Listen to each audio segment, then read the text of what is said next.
Oui, évidemment, sur la carte mère, tout est organisé. C'est-à-dire, il n'y a rien au hasard ici, sur cette carte-là. Donc, il y a plein de composants, certes, mais chacun est là pour un rôle et il y a une certaine interaction entre ces composants. C'est comme ça que ça fonctionne. Et c'est pas plus que ça. Et c'est pas non plus compliqué à comprendre. Donc, c'est pas difficile. Vous voyez, on a vraiment plein de composants là.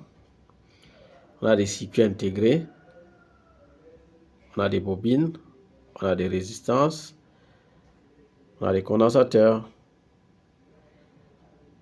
on a également des diodes. Et tout ça est organisé d'une certaine façon. Nous avons également des grosses puces là, les processeurs, le PCH, la carte graphique, la puce iOS.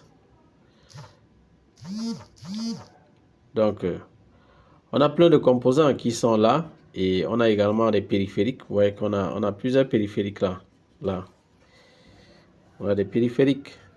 Vous voyez, là. Donc, c'est pas compliqué, les amis. En réalité, c'est pas compliqué. Donc, je vous montre encore un petit élément là qui peut vous aider à voir. C'est pas compliqué. Voilà, effectivement, on a ces grands domaines sur ces cartes mères là. Vous aurez exactement ces parties. Donc, vous voyez, donc sur ces cartes mères, comme vous voyez, il y a plein de composants, mais tout ça, c'est pas un problème. Donc, tout ça, on regroupe tous ces composants là en plusieurs secteurs. Donc, on a un bloc chargé de l'alimentation. On a un bloc qui est constitué des activateurs.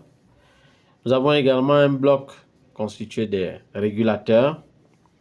On a également un bloc de synchronisation, un bloc pour les feedbacks, un bloc des contrôleurs, un bloc chargé des informations.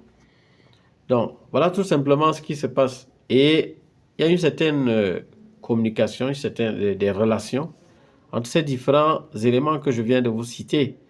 C'est simplement ça au niveau de ces cartes mères-là. Et ce n'est pas plus que ça.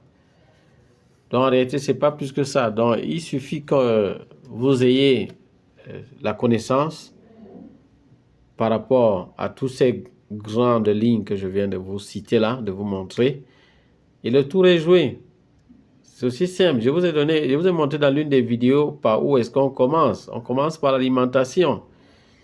Et par la suite, il y aura donc un mélange. On aura des régulateurs, on aura des activateurs, on aura une certaine synchronisation, on aura des feedbacks, il y aura un contrôle et il y aura un échange de données et d'informations.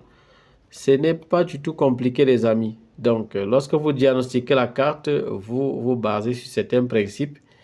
Et à partir de là, vous allez connaître d'où vient le problème sur votre carte. Vous allez connaître d'où vient le problème. Pourquoi est-ce que ça ne démarre pas? Pourquoi est-ce que ça n'affiche pas? Donc, pourquoi ça se comporte d'une manière ou d'une autre? Donc, ce n'est pas compliqué, les amis.